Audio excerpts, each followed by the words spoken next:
हाँ तो दोस्तों, इस वीडियो के अंदर हम एरिस्टो बायोटेक के आईपीओ के बारे में बात करेंगे और जानेंगे कि इस आईपीओ के अंदर आपको कितना लिस्टिंग गेन मिल सकता है और आपको इस आईपीओ के अंदर अप्लाई करना चाहिए या नहीं। चलिए शुरू करते हैं। तो देखिए, सबसे पहले हम ये जानेंगे कि ये कंपनी क्या काम करती है। तो देखिए, ये जो कंपनी है 2005 में ये कंपनी स्टार्ट हुई है, यानी कि ऑलमोस्ट अगर आप देखोगे 15 साल से भी ज़्यादा ये कंपनी को स्टार्ट हुए हो चुके हैं। तो देखिए, ये जो कंपनी है, कंपनी एक एग्रोकेमिकल कंपनी हमें यहाँ पे नजर आती है, जो मेनली अगर आप देखोगे जो पेस्टिसाइड फंगिसाइड होते हैं, यानी कि जो नॉर्मली क्रॉप को प्रोटेक्ट करने के लिए यूज किए जाते हैं, तो वो यहाँ पे एग्रोकेमिकल्स की कंपनी बनाने का काम करती है। तो देखिए, ये कंपनी इंडिया के अंदर भी ये कंपनी हमें बिजनेस करती हुई नजर आती है और ये कंपनी हमें आउट ऑफ इंडिया यानी कि एक्सपोर्ट करती हुई भी हमें यहाँ पे ये नजर आती है। उसके अलावा अगर हम देखेंगे तो यहाँ पर अगर हम इंडिया के अंदर कितने स्टेट के अंदर कंपनी का प्रेजेंस है, तो यहाँ पे अराउंड 20 स्टेट के अंदर हमें अभी करंटली कंपनी का प्रेजेंस नजर आता है और आउट ऑफ इंडिया में लगभग 15 कंट्रीज के अंदर हमें यहाँ पे ये कंपनी प्रोडक्ट को एक्सपोर्ट करती हुई नजर आती है। तो ऑल ओवर देखा जाए तो अभी छोटी कंपनीज है, 20 स्टेट का प्रेजेंस होना ये काफी अच्छी बात हमें यहाँ पे नजर आती है और आउट ऑफ इंडिया में भी अगर 15 कंट्रीज में अगर ये कंपनी प्रोडक्ट एक्सपोर्ट कर रही है तो डेफिनेटली ये एक अच्छी बात हमें यहाँ पे नजर आती है। तो देखिए, यहाँ पे ये कंपनी खुद प्रोडक्शन करने का भी काम करती है और उसके अलावा डिस्ट्रीब्यूशन वगैरह का भी जो काम रहता है वो ये कंपनी करने का काम करती है। तो मेनली अगर आप देखोगे जो कस्टमर्स वगैरह होते हैं और जो एग्रोकेमिकल से रिलेटेड जो कंपनीज होती है, तो वो यहाँ पे मेन हमें कंपनी के कस्टमर्स नजर आती है। तो देखिए, ऑल ओवर अगर हम देखेंगे तो ये बिजनेस का जो मेन जो रिस्क हमें यहाँ पे नजर आता है वो ये कि रेगुलेटरी रिस्क यहाँ पे काफी ज्यादा रहता है, यानी कि अगर आपका प्रोडक्ट अगर काफी ज्यादा हार्मफुल है, यानी कि अगर एनवायरमेंट को काफी ज्यादा हार्मफुल अगर यहाँ पे दिक्कतें हो रही है आपके प्रोडक्ट से, तो वहाँ पे गवर्नमेंट कभी भी आपके प्रोडक्ट को बैन कर सकती है। तो वहाँ पे डेफिनेटली अगर कंपनी के पास अगर 3 से 4 प्रोडक्ट्स अगर उनके काफी अच्छे हैं और वही से अगर काफी अच्छा रेवेन्यू आ रहा है, तो वहाँ पे डेफिनेटली दिक्कतें कंपनी के लिए खड़ी हो जाती है। और इसीलिए नॉर्मली अगर आप देखोगे तो ये जो पूरा सेक्टर है, भले यहाँ पे अर्निंग ग्रोथ काफी अच्छी हमें देखने को मिल रहे हैं, लेकिन मार्केट यहाँ पे 10 से 15 से ज्यादा का P ratio market in companies को देने को रेडी नहीं है।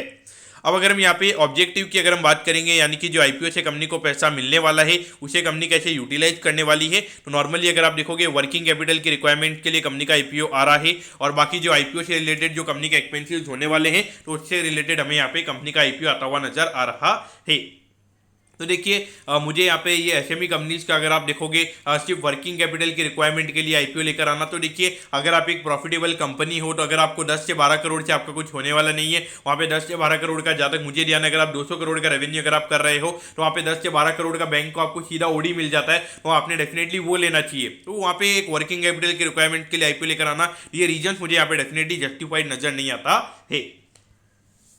अब अगर मैं कंपनी के प्रमोटर्स की अगर मैं बात करूंगा तो देखिए, नरेंद्र सिंह बरहत, उसके अलावा कुसुम नरेंद्र सिंह बरहत, ये दोनों पति पत्नी जी हैं, यानी कि हस्बैंड वाइफ हैं। उसके अलावा केतन कुमार हरकंड भाई, और ये दोनों में यहाँ पे कंपनी के प्रमोटर्स नजर आते हैं। तो यहाँ पर अगर आप देखोगे तो 201 करोड़ के लगभग का रेवेन्यू यहाँ पे 2020 में कंपनी का हमें नजर आता है। फिर कोविड आ गया तो रेवेन्यू के नंबर्स कंपनी के कम हो गए थे और 21-22 में भी इतनी ज्यादा ग्रोथ के नंबर्स हमें देखने को नहीं मिले हैं, लेकिन 6 महीने में भी 129 करोड़ का रेवेन्यू का नंबर कंपनी का हो चुका है और लगभग 2.58 करोड़ का प्रॉफिट हमें यहाँ पे कंपनी का नजर आता है। तो नॉर्मली अगर आप देखोगे, अगर हम मैन्युफैक्चरिंग कंपनीज की अगर हम बात करेंगे तो वहाँ पे हम लगभग 10-12% के मार्जिन हमने देखे हैं और यहाँ पर अगर आप देखोगे काफी कम मार्जिन पे ये कंपनी हमें काम करती हुई नजर आ रही है। हार्डली यहाँ पे 2 या 2.5% के मार्जिन पे हमें ये कंपनी काम करती हुई नजर आ रही है। लेकिन यहाँ पर अगर आप देखोगे तो टोटल एसेट का नंबर भी लगातार यहाँ पे बढ़ा है, लेकिन देखिए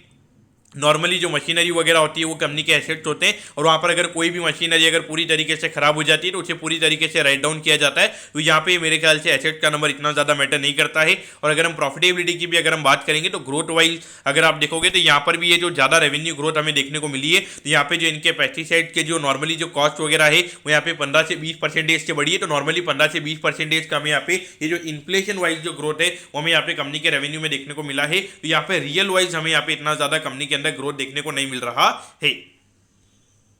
अब अगर हम आईपीओ डिटेल्स के बारे में अगर हम बात करेंगे तो देखिए 16 जनवरी को ये आईपीओ में ओपन होता हुआ नजर आएगा और 19 जनवरी को ये आईपीओ में क्लोज होता हुआ नजर आएगा। यहाँ पे 72 रुपीज पर शेयर पे कंपनी शेयर दे रही है। 1600 शेयर्स का हमें यहाँ पे लॉट नजर आता है, यानी कि लगभग 1,15,000 1,16,000 रुपए यहाँ पे एक लॉट को अप्लाई करने के लिए लगेंगे। अगर हम इशू साइज की अगर हम बात करेंगे तो 13 करोड़ 5 लाख का हमें यहाँ पे इशू साइज नजर आता है। इसमें से अराउंड 50% का हमें यहाँ पे रिटेल कोटा नजर आता है, यानी कि लगभग 6.5 करोड़ के लगभग का रिटेल कोटा हमें यहाँ पे कंपनी का नजर आता है। और ये जो कंपनी है, ये कंपनी हमें एनएससी के एसएमई प्लेटफॉर्म पे ये कंपनी हमें लिस्ट होती हुई नजर आएगी। अब अगर हम यहाँ पे वैल्यूएशन वाइज अगर हम बात करेंगे तो लगभग 25 के पी रेशियो पे ये कंपनी का आईपीओ में आता हुआ नजर आ रहा है, यानी कि लगभग 50-60 करोड़ के मार्केट कैप पे ये कंपनी का आईपीओ में आता हुआ नजर आ रहा है। अब अगर हम यहाँ पे अलॉटमेंट टाइम टेबल की अगर हम बात करेंगे तो देखिए 24 जनवरी को आपको पता चल जाएगा कि आपको अलॉटमेंट मिला है या नहीं। अगर अलॉटमेंट नहीं मिलता है तो 25 जनवरी को आपको रिफंड मिल जाएगा और 26 जनवरी को आपके यहाँ पे डीमैट अकाउंट में शेयर ट्रांसफर हो जाएंगे अगर अलॉटमेंट मिलता है, और 27 जनवरी को ये कंपनी हमें लिस्ट होती हुई नजर आएगी। यानी कि ऑलमोस्ट एक हफ्ते बाद में जो क्लोजिंग डेट है उसके एक हफ्ते बाद में ये कंपनी हमें लिस्ट होती हुई नजर आएगी, और 26 जनवरी को हॉलीडे है, रिपब्लिक डे है, तो उसकी वजह से यहाँ पे अगले दिन हमें ये कंपनी लिस्ट होती हुई नजर आएगी। तो एट दी एंड आपको यहाँ पे क्या करना चाहिए, तो देखिए एज अ होल अगर देखा जाए तो company long term point of view से इतनी अच्छी नजर नहीं आ रही है। अगर हम मेन बोर्ड में भी अगर हम देखेंगे जो अभी एक रिसेंटली एक धर्माज क्रॉप करके कंपनी लिस्ट हुई थी, तो वहाँ पे आईपीओ में डिमांड काफी ज्यादा देखने को मिली थी और लगभग 10 से 15% के प्रीमियम पे भी वो आईपीओ लिस्ट हो गया था। लेकिन उसके बाद अगर आप देखोगे आई थिंक अभी इश्यू प्राइस के भी नीचे वो कंपनी हमें ट्रेड होती हुई नजर आ रही है। तो ये जो क्रॉप प्रोटेक्शन वाली कंपनीज है इसमें नॉर्मली जो जैन फैमिलीज है वो इन्वेस्ट नहीं करती है, क्योंकि कॉर्पोरेट गवर्नेंस के इश्यूज नजर आते हैं उनको। तो इस पॉइंट ऑफ व्यू से देखा जाए यहाँ पे ये इंडस्ट्री को प्रीमियम वैल्यूएशन मिलना काफी ज्यादा मुश्किल है और ये कंपनी इतना कुछ एक्साइटिंग हमें यहाँ पे नजर नहीं आता है। तो long term point of view से टोटली अवॉइड करना चाहिए। लिस्टिंग इनके लिए डेफिनेटली अप्लाई करना चाहिए क्योंकि हार्डली 13 करोड़ के लगभग का आईपीओ है। तो अगर यहाँ पे 300-400 करोड़ के लगभग की भी डिमांड अगर हमें देखने को मिल जाती है तो 20-30 टाइम से आईपीओ सब्सक्राइब हो जाएगा और वहाँ पे डेफिनेटली 15 से 20% का जो लिस्टिंग गेन है वो यहाँ पे बन सकता है। तो लिस्टिंग गेन के लिए अप्लाई कीजिए। अगर अलॉटमेंट नहीं मिलती है तो मेरे ख्याल से ये कंपनी को भूल जाना चाहिए, और अगर अलॉटमेंट मिलती है तो लिस्टिंग डे के दिन जो भी रेट आती है मार्केट के अंदर उसे आपने ये सेल करके निकल जाना चाहिए। तो दोस्तों मैं कहता हूँ कि Aristo biotech and life science के आईपीओ के बारे में आपको सब कुछ समझ में आ गया होगा। अगर आपकी कोई भी क्वेरीज है आप कमेंट कीजिए, मैं जरूर आपके कमेंट पर रिप्लाई करूंगा। ओके दोस्तों, thank you. Have a nice day.